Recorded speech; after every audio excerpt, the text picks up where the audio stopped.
Mis amados hermanos, en este video hoy toca hablar acerca del arrebatamiento o rapto de la iglesia.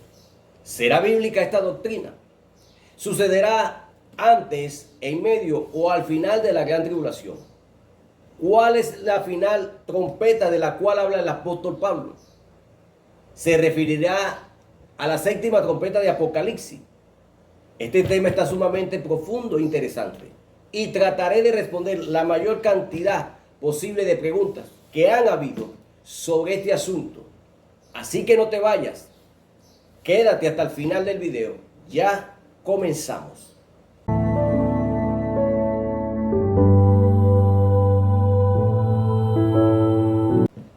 Querido hermano, querido amigo, si a usted le gusta el tema del Apocalipsis y en general el estudio de la palabra de Dios, entonces estoy convencido de que este canal le será de mucha bendición para usted. Aquí aprenderás muchísimo, así que quiero sugerirte que te suscribas al canal y active la campana de notificaciones para que no te pierdas ninguno de nuestros videos tan interesantes que estamos subiendo diariamente. Las Escrituras, la palabra de Dios, nos habla sobre un arrebatamiento en el cual vamos a ser transformados. Así dice literalmente la palabra del Señor en el libro de 1 Tesalonicenses, capítulo 4, versículos 16 y 17. Porque el Señor mismo, con voz de mando, con voz de arcángel y con trompeta de Dios, descenderá del cielo y los muertos en Cristo resucitarán primero. Luego lo que vivimos, lo que hayamos quedado, seremos arrebatados juntamente con ellos en las nubes para recibir al Señor en el aire, y así estaremos siempre con el Señor. Como usted puede ver, aquí en la palabra del Señor se nos habla de un arrebatamiento, el cual vamos a ser transformados y recibiremos un cuerpo glorificado. También la palabra del Señor en 1 Corintios capítulo 15 dice que no todos dormiremos, pero todos seremos transformados en un momento, en un abrir y cerrar de ojos, a la final trompeta, porque se tocará la trompeta y los muertos serán resucitados incorruptibles y nosotros seremos transformados. Así que el arrebatamiento es una doctrina bíblica.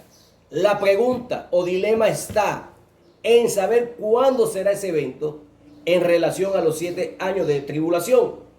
¿Será antes, en medio o al final de la gran tribulación? Este tema es fundamental porque de él depende mucho de lo que creemos sobre el fin. Es por eso que quizás este video sea un poco más largo de lo usual, porque es un tema muy profundo, pero quiero pedirte por favor que te quedes hasta el final para que puedas comprender todo el tema, y después que haya visto todo el video, entonces comente abajo su respetable opinión. Pero sin antes escuchar todos mis argumentos, por favor, les aseguro que si mira el video completo aprenderás muchísimo. Y bien, este tema del arrebatamiento y el rapto es muy interesante y hay opiniones muy divididas al respecto. En sí, hay 3 distintas opiniones con respecto a este tema. Primero están los que creen que serán al final de los 7 años que seremos levantados para ver al Señor en las nubes y que seremos transformados y luego volveremos a la tierra para reinar visible literalmente con Cristo por 1000 años. Luego están los que piensan que seremos levantados a mitad de la gran tribulación para ser guardados de la mitad más feroz del juicio y así estar en el cielo por 3 años y medio. Y luego están los que creemos que el rapto será antes de los 7 años de la tribulación, de manera que mientras en la tierra habrán 7 años de gran tribulación con el anticristo como gobernante, la iglesia estará en el cielo simultáneamente celebrando las bodas del Cordero. Y será entonces al final de los 7 años que regresemos con Cristo para reinar en su reino milenial. Es verdad que las 3 posturas pudieran tener versículos que parecieran apoyar cada una, pero creemos que hay mucha más evidencia bíblica para creer que el rapto será antes de la tribulación. Por esto, veremos algunos argumentos bíblicos y estudiaremos los otros pasajes bíblicos que aparentemente parecieran apoyar los otros puntos de vista, para ver si se alinean a la verdad completa de la palabra de Dios. Ahora bien, permítame aclarar algo fundamental antes de entrar en aguas profundas, porque algunos argumentan que la palabra rapto no está en la Biblia. Y quiero decirle que tienen razón, pero no es incorrecto usarla. En realidad, usar otras palabras o términos que usamos diariamente en la iglesia, como Trinidad, como reino milenial o hasta la palabra Biblia, no existe en las Escrituras. Pero son términos teológicos que usamos para referirnos a verdades que la Biblia sí enseña. La palabra usada originalmente en 1 Tesalonicenses, capítulo 4, versículo 17, es harpazo, que significa en griego ser arrebatado o raptado. De hecho, si usted busca la definición de esta palabra, encontrará que uno de los sinónimos en su definición es raptar. Así que sí es correcto decir arrebatamiento o rapto. En efecto, un experto en el griego explicó que la mejor ilustración para comprender esta palabra en griego era de que un niño que estaba jugando en la calle iba a ser arrollado por un carro, pero alguien lo jala con urgencia y lo salva del desastre. Por eso la palabra al paso tiene que ver con sacar con urgencia a alguien de un peligro inminente. Y eso es lo que realmente nuestro Señor Jesucristo hará, sacándonos de la ira que vendrá sobre la tierra en la gran tribulación. Esto es lo primero que debemos comprender sobre este tema. Dios no permitirá que su iglesia sufra la ira y el juicio que le pertenece al mundo impío. En el libro de Romanos, capítulo 5, versículo 9, dice que seremos salvos de la ira. En 1 Tesalonicenses, capítulo 1, versículo 10, dice que Cristo nos librará de la ira venidera. Luego, en el capítulo 5 de 1 Tesalonicenses, el apóstol Pablo habló de la ira venidera que será derramada en la gran tribulación. Dijo que no nos ha puesto Dios para ira, sino para alcanzar salvación por medio de nuestro Señor Jesucristo.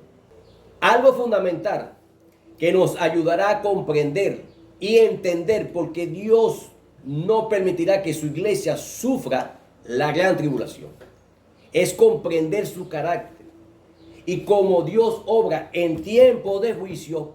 Y para saber eso, solo debemos de analizar los ejemplos de Noé y Lot. En el tiempo de Noé, Dios se enojó tanto contra el mundo impío que decidió derramar su ira sobre la tierra a través de un diluvio que arrasaría todo ser viviente. Pero Noé halló gracia delante de Dios y fue por eso que fue salvo por el Señor. Lo curioso es que Dios no derramó el juicio hasta que Noé y su familia habían entrado en el arca. Una vez que ellos entraron, Dios mismo cerró la puerta e inmediatamente comenzó el juicio sobre los pecadores. De igual manera, sobre el caso de Lot, Dios había decidido derramar juicio sobre estas ciudades impías. Sin embargo, el Señor no derramó el fuego hasta que Lot y su familia habían sido sacados por los ángeles y puestos a salvo, mis amados hermanos. Aquí vemos otra vez que Dios pone primero a salvo a su pueblo y entonces derrama juicio sobre el impío. Aún más, cuando Dios reveló a Abraham lo que iba a hacer en Sodoma y Gomorra, Abraham apeló al justo carácter de Dios y le dijo en el libro de Génesis, capítulo 18, versículo 23 en adelante, y dice: y se acercó a Abraham y le dijo: ¿destruirás también al justo con el impío? Quizás hayan 50 justos dentro de la ciudad. ¿Destruirás también y no perdonarás el lugar por amor a los 50 justos que están dentro de él. Lejos de ti el hacer tal que hagas morir al justo con el impío, y que el justo sea tratado como el impío. Nunca tal hagas. El juez de toda la tierra no ha de hacer lo que es justo. Amados hermanos, Abraham conocía el justo carácter de Dios y que él no castiga al justo juntamente con el impío. Pero quizás algunos pudieran argumentar que la iglesia primitiva y los apóstoles fueron perseguidos y muertos como mártires, y que por lo tanto nosotros no somos mejores que ellos, y que también tendremos que ser perseguidos por el anticristo y sufrir los juicios de la gran tribulación. El problema con esta afirmación es que hay que discernir la diferencia entre pruebas o aflicciones que los cristianos atravesamos normalmente y tiempo de juicio divino e ira sobre los impíos. La persecución que la iglesia primitiva atravesó simplemente fue parte de esa prueba, aflicciones y persecuciones que todo cristiano tienen que atravesar y están atravesando aún en la actualidad en el mundo. Pero el tiempo de la gran tribulación no es un tiempo de prueba de Dios como cualquier otro.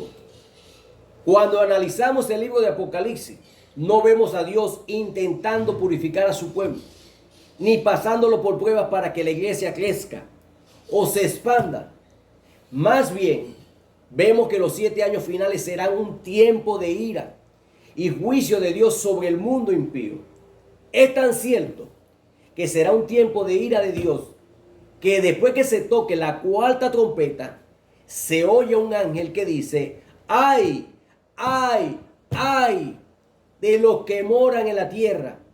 A causa de los otros toques de trompeta que están por sonar los 3 ángeles. Luego vemos que hay 7 copas llenas de la ira de Dios y son derramadas sobre la tierra para castigar al mundo impío. Decir que el tiempo de la gran tribulación y la ira de Dios no es lo mismo es algo absurdo, porque ese es el tema principal de Apocalipsis: el juicio e ira de Dios sobre el mundo impío y la victoria de Cristo sobre el mal. Fíjese que el apóstol Pablo dice que cuando digan paz y seguridad, entonces vendrá sobre ellos la destrucción repentina, como los dolores a la mujer encinta, y no escaparán. Fíjese que dice que vendrá destrucción sobre ellos, los impíos, no sobre nosotros. Como ustedes pueden ver, con estos ejemplos, Dios hace diferencia entre el justo y el impío. Por lo tanto, no tiene ningún sentido que el pueblo puro y santo de Dios, que se ha guardado para Dios, tenga que ser perseguido por el anticristo en un tiempo de ira y juicio de Dios. El Señor Jesús dijo a la iglesia de Filadelfia, la cual de hecho nos representa a nosotros, los cristianos verdaderos de este último tiempo, como dice el libro de Apocalipsis capítulo 3 versículo 10: por cuanto has guardado la palabra de mi paciencia, yo también te guardaré de la hora de la prueba que ha de venir sobre el mundo entero, para probar a los que moran sobre la tierra. Fíjese que no dice te guardaré en la hora de la prueba, sino dice te guardaré de la hora de la prueba. En otro pasaje bíblico, donde Dios promete ayudarnos en las pruebas, dice que Él estará con nosotros en la angustia. Pero cuando el Señor Jesús habló de la gran tribulación, Él dijo, te guardaré de, haciendo entender que así como Lot y Noé fueron guardados para no ser afectados por el juicio, así también Dios guardará a su iglesia de la gran tribulación. También el Señor Jesús dijo en el libro de Lucas capítulo 26, velad pues en todo tiempo, orando que seáis tenidos por dignos de escapar. Oiga esto, de escapar de todas estas cosas que vendrán y de estar en pie delante del Hijo del Hombre. Este es un pasaje paralelo a lo dicho por el Señor a la iglesia de Filadelfia. Aquellos que se mantengan velando en oración Cristo le premiará con escapar de la gran tribulación. O sea, como dice el significado de arpazo, ser arrebatado del peligro inminente. Pero quizá usted diga, ¿qué pasa con el pasaje como el de 2 de Tesalonicenses capítulo 2, que dice que Cristo no vendrá sin que primero se manifieste el anticristo? Entendemos que el rapto y la segunda venida de Cristo son dos eventos distintos, que están separados por 7 años. El arrebatamiento es secreto y muy rápido. En cambio, la segunda venida de Cristo es visible y todo ojo le verá. Ese pasaje de 2 de Tesalonicenses se refiere a su segunda venida visible, en lo cual será 7 años después del rapto.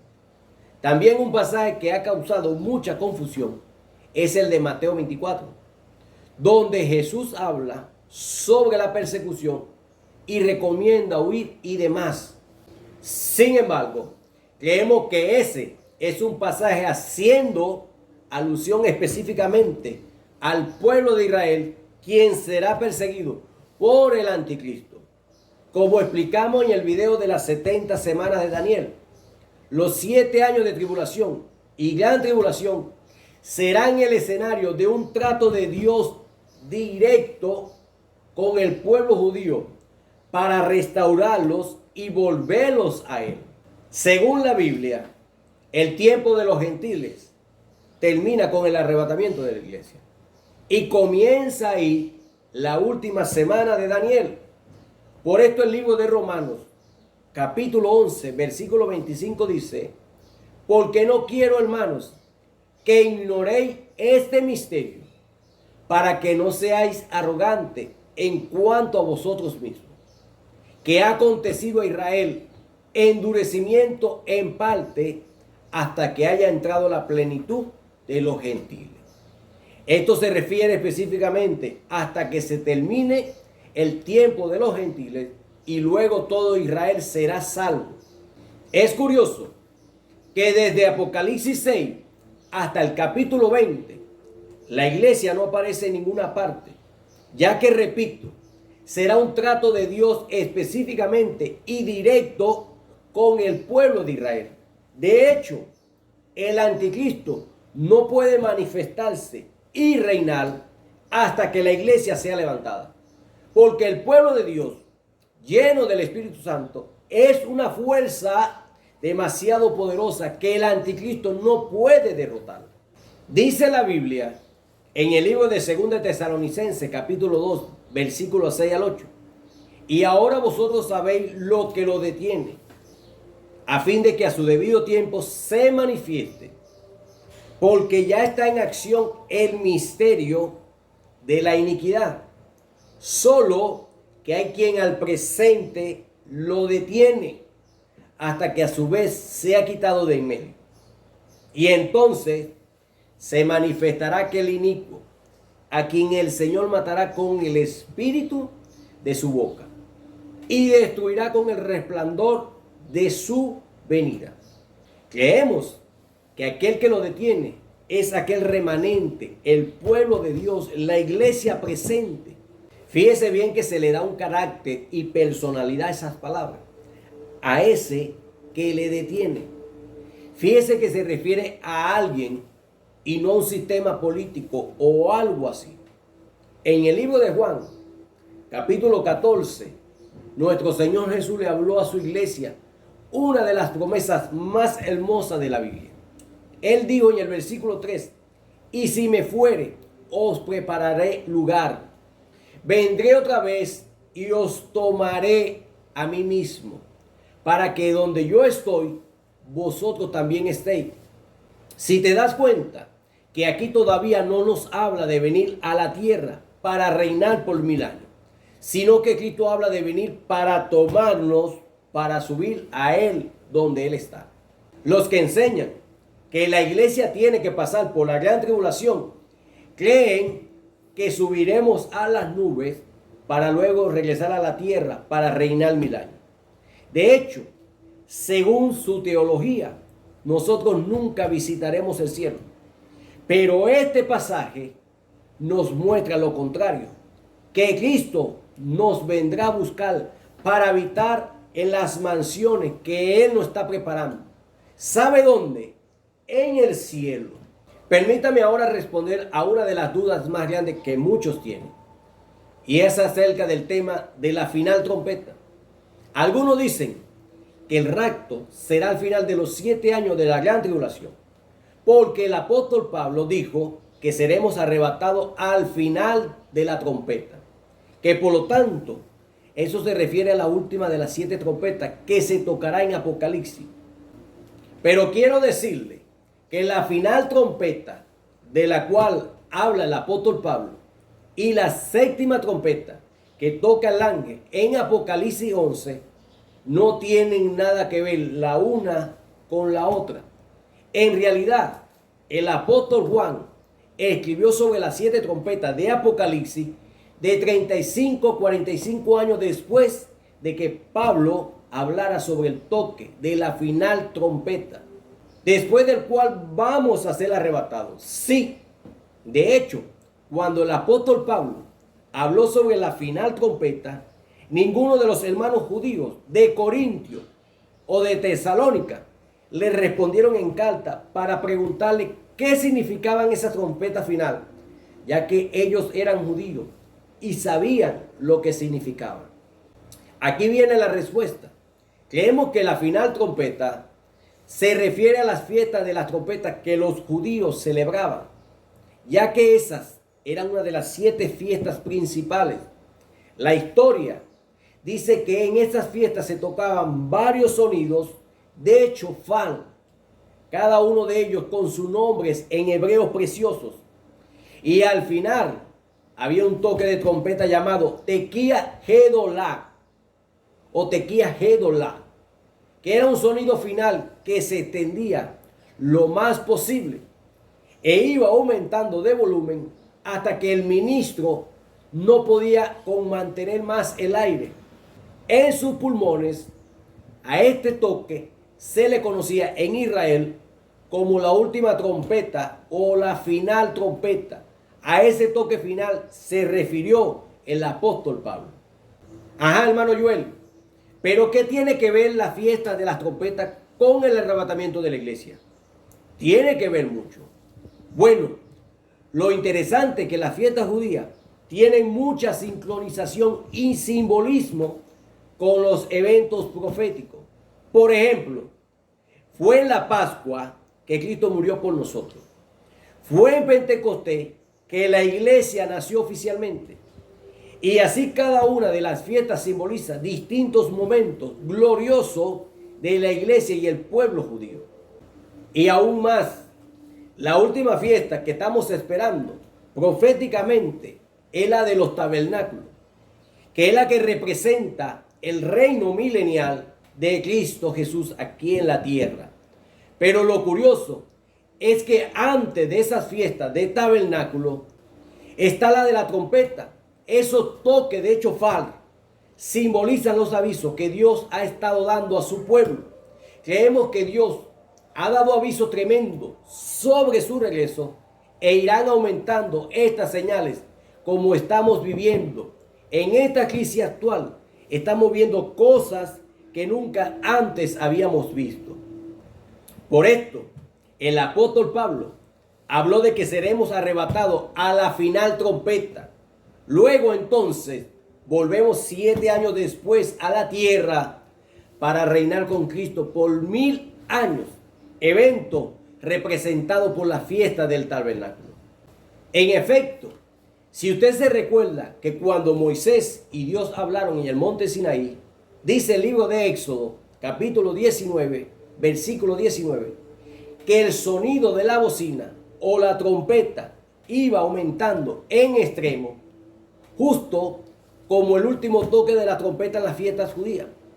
Dice, y Moisés hablaba y Dios le respondía con voz tronante. Y descendió Jehová sobre el monte Sinaí, sobre la cumbre del monte, y llamó Jehová a Moisés a la cumbre del monte, y Moisés subió. Este pasaje de que el toque de trompeta fue aumentando en extremo hasta que Dios descendió al monte y Moisés subió es una ilustración perfecta sobre lo que sucederá en el rapto. La trompeta final será tocada y entonces subiremos a la nube para encontrarnos con el Señor nuestro Cristo amado, nuestro Redentor y amado Señor. Qué maravilloso, ¿verdad? Así que la final trompeta, mis amados hermanos y amigos, no tiene nada que ver con la séptima trompeta de la visión del apóstol Juan. Y el apóstol Pablo nunca habló de eso. Y Juan lo escribió muchos años después. Si así fuera, entonces sería muy fácil calcular el tiempo desde que comenzara a reinar el anticristo y así saber el año, el mes exacto y el día, si acaso, en que Cristo regresará. Pero la iglesia ha creído siempre el regreso del Señor como algo inminente, como algo que podrá suceder hoy mismo. Y que Él dice en su palabra, nadie sabe ni el día ni la hora. Deme un minuto más de su tiempo para darle un dato muy interesante. Y es sobre el libro de los 7 sellos que se encuentra en Apocalipsis 5. Y quisiera añadir algo más sobre este tema. En el tiempo antiguo, si un hombre rico deseaba dejar escrito su voluntad para después de muerto, incluso algún testamento oficial sobre alguna propiedad, él buscaba 7 testigos que pusieran la marca de su anillo con guas en cada sello. Y así el libro o el rollo quedaría sellado hasta el momento oportuno. Ahora bien, para abrir ese libro tenía que estar presentes los 7 testigos o sus hijos respectivos con los anillos en sus manos, en caso de que hubieran muerto los testigos originales. Entonces, con los testigos presentes, la persona encargada o digna podían abrir el libro en presencia de los testigos.